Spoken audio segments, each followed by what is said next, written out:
सत श्री अकाल प्यारे विद्यार्थियों, स्वागत है तुहाडा आरजीसी बोड़ावाल दीआं ऑनलाइन क्लासां दे विच।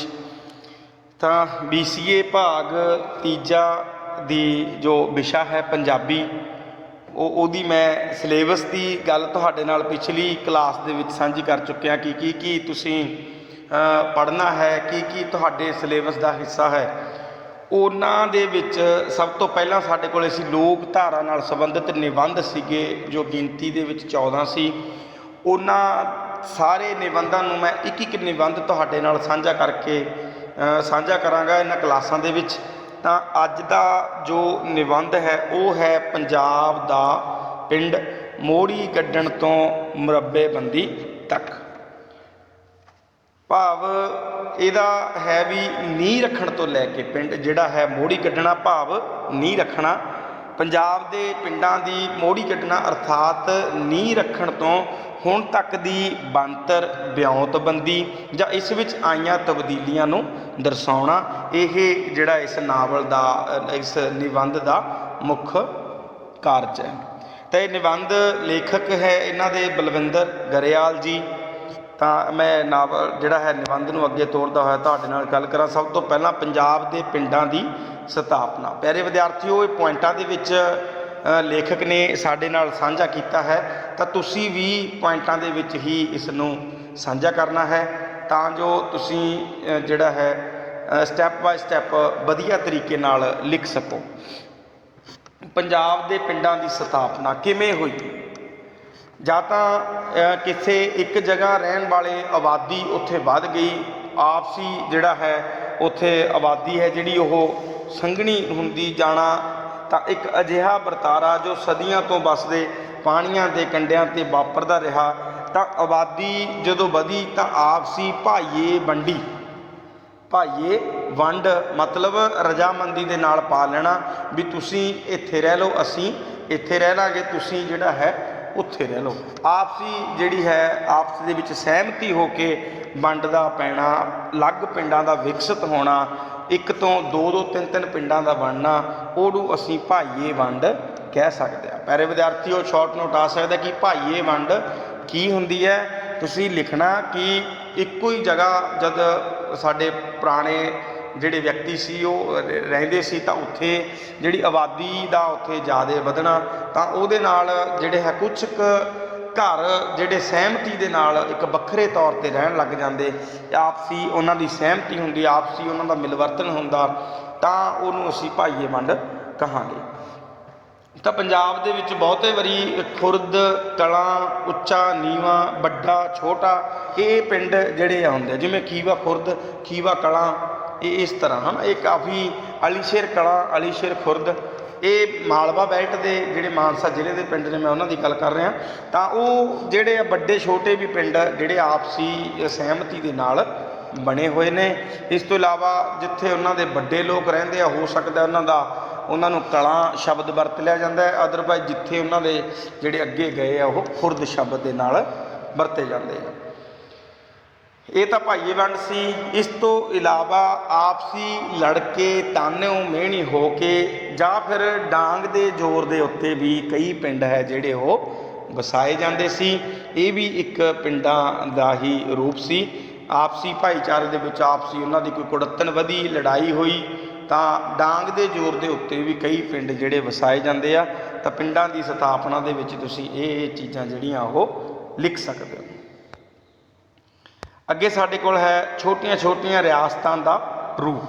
ਤਾਂ ਪੰਜਾਬ ਦੇ ਪਿੰਡ ਜਗੀਰੂ ਦੌਰ ਵਿੱਚ ਛੋਟੀਆਂ ਛੋਟੀਆਂ ਰਿਆਸਤਾਂ ਵਾਂਗ ਵਿਚਰਦੇ ਰਹੇ। ਅੱਜ ਵੀ ਹਰ ਪਿੰਡ ਦੇ ਵਿੱਚ ਇੱਕ ਗੁਰਦੁਆਰਾ ਸਾਹਿਬ ਦਾ ਉੱਚਾ ਝੂਲ ਦਾ ਨਿਸ਼ਾਨ ਸਾਹਿਬ ਰਿਆਸਤੀ ਕਿਲਿਆਂ ਦੀ ਯਾਦ ਨੂੰ ਤਾਜ਼ਾ ਕਰਦਾ ਹੈ। ਹਰ ਇੱਕ ਪਿੰਡ ਦੇ ਵਿੱਚ ਇੱਕ ਵੱਖਰੀ ਰਿਆਸਤ ਵਾਂਗ ਵਿਵਹਾਰ ਕਰਦਾ ਨਜ਼ਰ ਆਉਂਦਾ। ਮਰਨੇ ਪਰਨੇ ਜਾਂ ਵਿਆਹ ਸ਼ਾਦੀ ਦੇ ਮੌਕੇ ਉੱਤੇ ਸੁੱਖ ਸੁਨੇਹਾ ਲੈ ਕੇ ਆਏ ਲਾਗੀ ਪ੍ਰਤੀ ਸਮੁੱਚੇ ਪਿੰਡ ਦਾ ਵਿਵਹਾਰ ਇੱਕ ਰਿਆਸਤ ਵੱਲੋਂ ਦੂਜੀ ਰਿਆਸਤ ਦੇ ਦੂਤ ਨਾਲ ਕੀਤੇ ਜਾਂਦੇ ਵਿਵਹਾਰ ਵਰਗਾ ਸੀ। ਉਹਨਾਂ ਸਮਿਆਂ ਦੇ ਵਿੱਚ ਹੀ ਨਾਈ ਨੂੰ ਰਾਜਾ ਅਤੇ ਮਰਾਸੀ ਨੂੰ ਮੀਰ ਜਿਹੜਾ ਹੈ ਉਹ ਕਿਹਾ ਜਾਂਦਾ ਜੀ। ਕਹਿਣ ਦਾ ਭਾਵ ਕਿ ਜਿਹੜੇ ਪਿੰਡ ਨੇ ਉਹ ਇੱਕ ਰਿਆਸਤਾਂ ਦੀ ਨਿਆਈ ਬਣੇ ਹੋਏ ਸੀਗੇ। ਹਰ ਇੱਕ ਦਾ ਆਦਰ ਸਨਮਾਨ ਸੀ, ਹਰ ਇੱਕ ਦਾ ਜਿਹੜਾ ਹੈ ਬੋਲਚਾਲ ਸੀ। ਇੱਥੋਂ ਤੱਕ ਕਿ ਪ੍ਰਾਹੁਣਾ ਸ਼ਬਦ ਜਿਹੜਾ ਹੈ ਉਹ ਬੜਾ ਵੱਡਾ ਪਿੰਡ ਦੇ ਲਈ ਹੁੰਦਾ ਸੀ।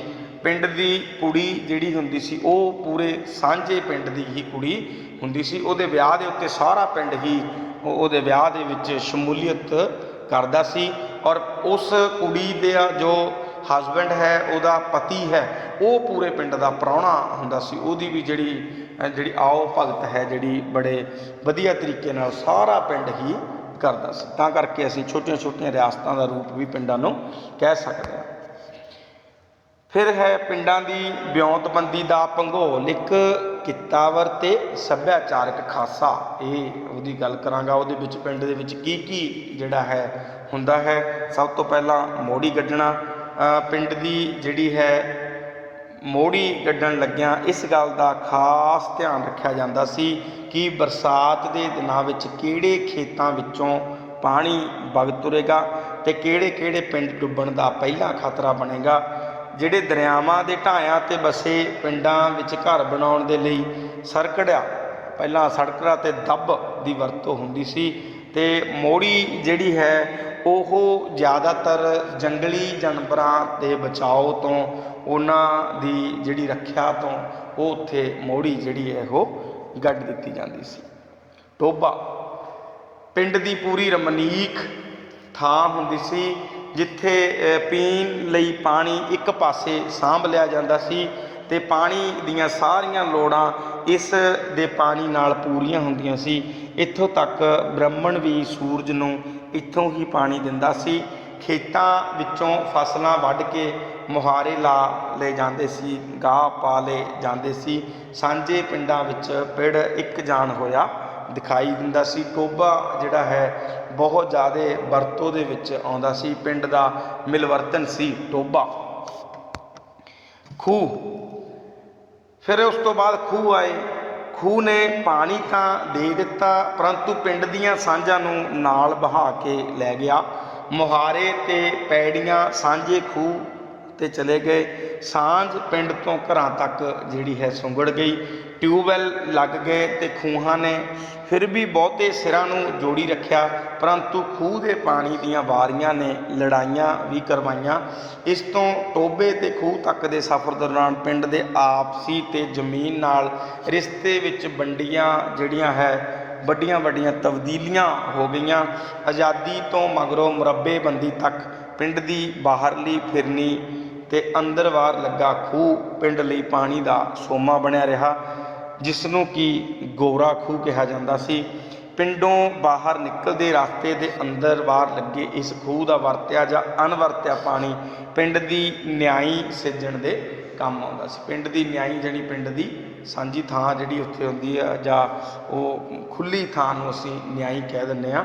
ਅਤੇ ਉਸ ਤੋਂ ਬਾਅਦ ਹੈ ਸਾਡੇ ਕੋਲ ਪਿੰਡ ਦਾ ਦਰਵਾਜ਼ਾ। ਮੇਨ ਜਿਹੜਾ ਹੈ ਇੱਕ ਸਾਂਝ ਦਾ ਪ੍ਰਤੀਕ ਹੁੰਦਾ ਸੀ। ਦੂਜਾ ਸਥਾਨ ਪਿੰਡ ਦਾ ਦਰਵਾਜ਼ਾ। ਸਭ ਤੋਂ ਵੱਡੀ ਸੱਥ ਹੁੰਦੀ ਸੀ ਜਿੱਥੇ ਸਾਡੇ ਮਤਲਬ ਕਿ ਬਜ਼ੁਰਗ ਸਾਡੇ ਵਡੇਰੇ ਜਿਹੜੇ ਹੈ ਉੱਥੇ ਬੈਠਦੇ ਸੀ। ਔਰ ਇੱਕ ਹਾਸੀ ਵੱਲ ਥੋੜ੍ਹਾ ਲੈ ਜਾਵਾਂ ਕਿ ਪੰਜਾਬ ਦੇ CCTV ਕੈਮਰੇ ਵੀ ਦਰਵਾਜ਼ਿਆਂ ਦੇ ਵਿੱਚ ਹੀ ਹੁੰਦੇ ਸੀ।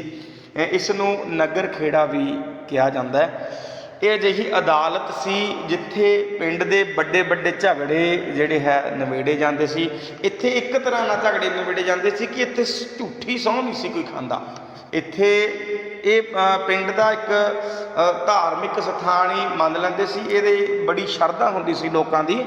ਇੱਥੋਂ ਤੱਕ ਕਿ ਕਈ ਰਸਮਾਂ ਵੀ ਇਹਦੇ ਨਾਲ ਸੰਬੰਧਿਤ ਨੇ, ਜਿਵੇਂ ਕਿ ਮੁਰਦਾ ਜਦ ਡੈਥ ਤੋਂ ਬਾਅਦ ਅਸੀਂ ਮੁਰਦਾ ਦਾ ਵੀ ਇੱਥੋਂ ਜਿਹੜਾ ਹੈ ਉਹਨੂੰ ਇੱਕ ਵਾਰ ਰੱਖ ਕੇ ਲਿਜਾਂਦੇ ਹਾਂ। ਇੱਥੋਂ ਤੱਕ ਕਿ ਪਿੰਡ ਦੇ ਵਿੱਚ ਬਰਾਤ ਦਾ ਆਉਣਾ ਤਾਂ ਪ੍ਰਾਹੁਣਾ ਵੀ ਇੱਥੋਂ ਜਿਹੜਾ ਹੈ ਘੋੜੀ ਉਤਰ ਕੇ ਜਿਹੜਾ ਹੈ ਸਜਦਾ ਕਰਕੇ ਲੰਘਦਾ ਸੀ। ਹੋਰ ਵੀ ਜਿਹੜੇ ਹੈ ਉਹ ਸਿਰ ਨਿਵਾ ਕੇ ਇੱਥੋਂ ਲੰਘਦੇ ਸੀ। ਤਾਂ ਕਰਕੇ ਇੱਥੇ ਝਗੜਿਆਂ ਦੇ ਨਿਬੇੜੇ ਵੀ ਕੀਤੇ ਜਾਂਦੇ ਸੀ ਕਿਉਂਕਿ ਇਹਨਾਂ ਦਰਵਾਜ਼ਿਆਂ ਦੇ ਵਿੱਚ ਲੋਕਾਂ ਦੀ ਸ਼ਰਧਾ ਬਹੁਤ ਸੀ ਔਰ ਇੱਥੇ ਝੂਠ ਨਹੀਂ ਸੀ ਕਿਤੇ ਬੋਲਿਆ ਜਾਂਦਾ।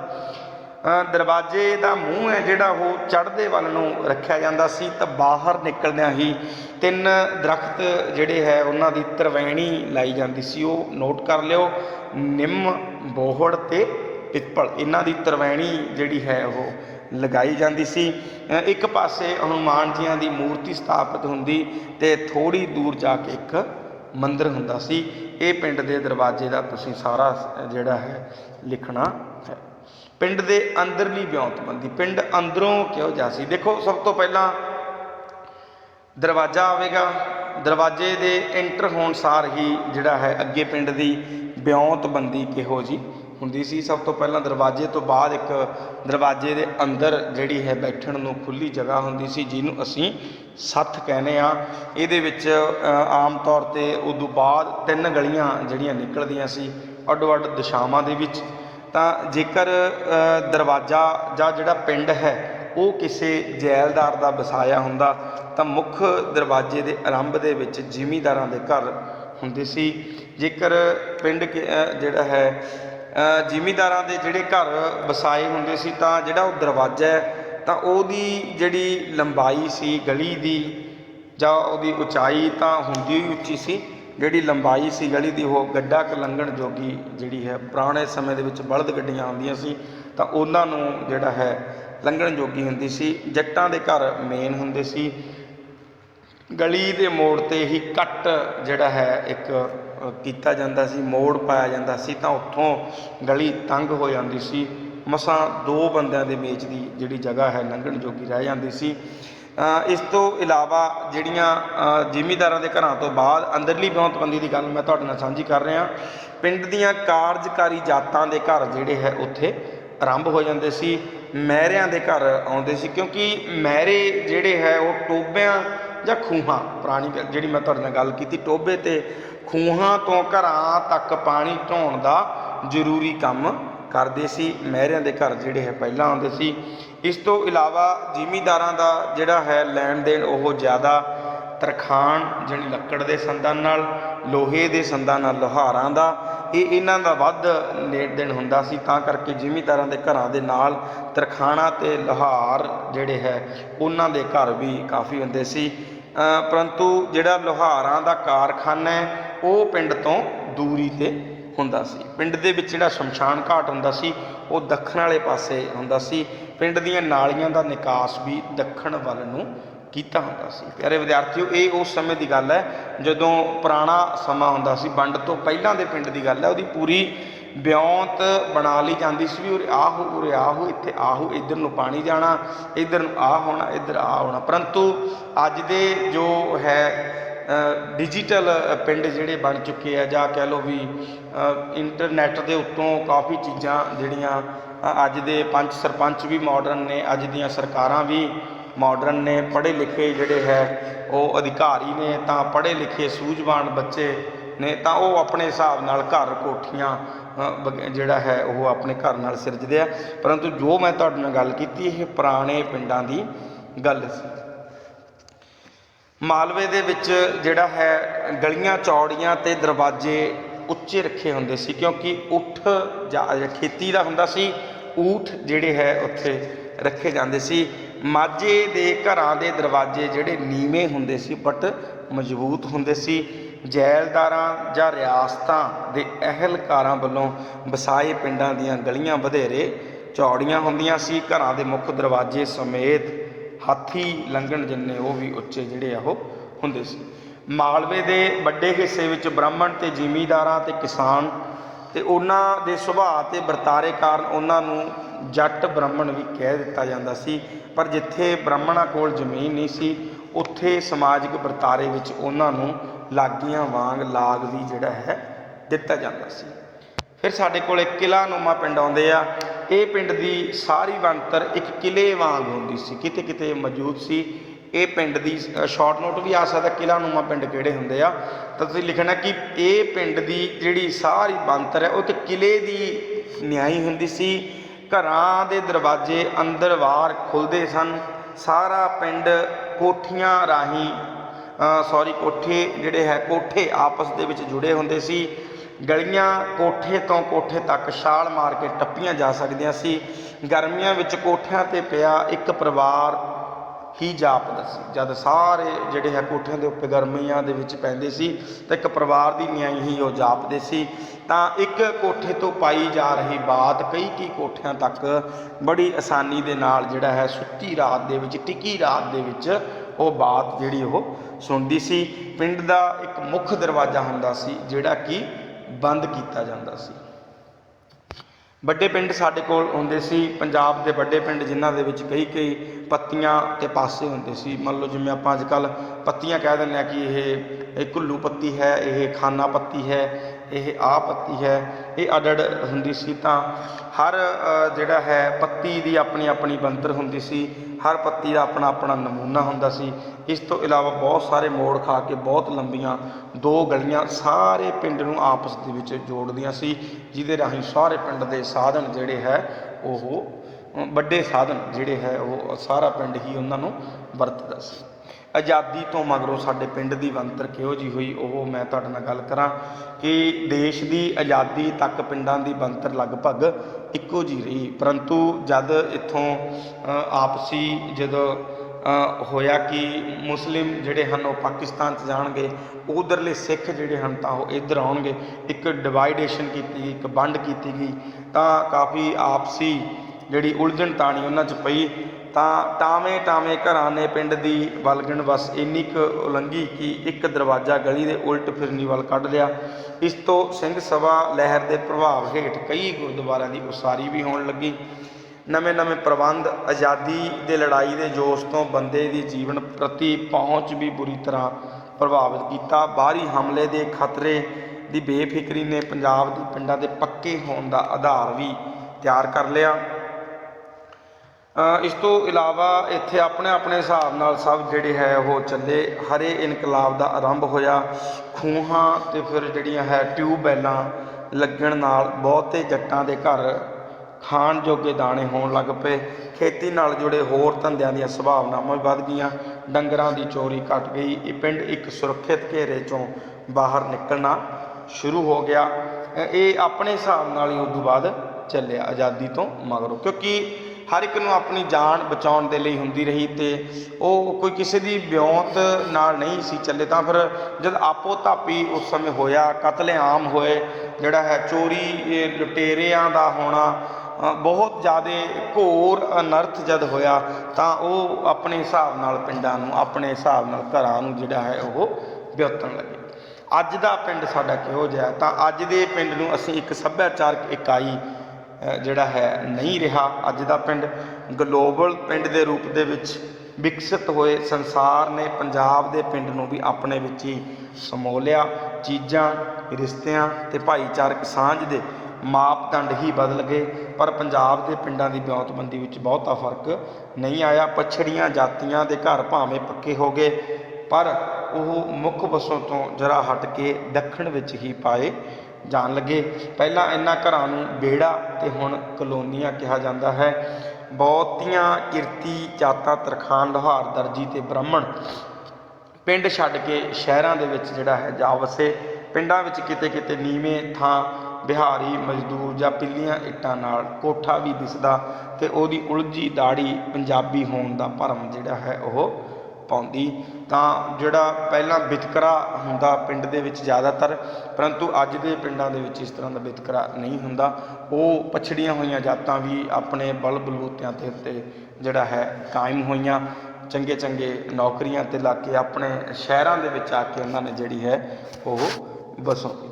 ਤਾਂ ਪਿਆਰੇ ਵਿਦਿਆਰਥੀਓ, ਇਹ ਸੀ ਪੂਰੇ ਜਿਹੜਾ ਹੈ ਮੋੜੀ ਕੱਢਣ ਤੋਂ ਲੈ ਕੇ ਮੁਰੱਬੇਬੰਦੀ ਤੱਕ ਦਾ ਸਫ਼ਰ। ਪੰਜਾਬ ਦਾ ਪਿੰਡ ਬਲਵਿੰਦਰ ਗਰੇਵਾਲ ਜੀ ਦੀ ਰਚਨਾ।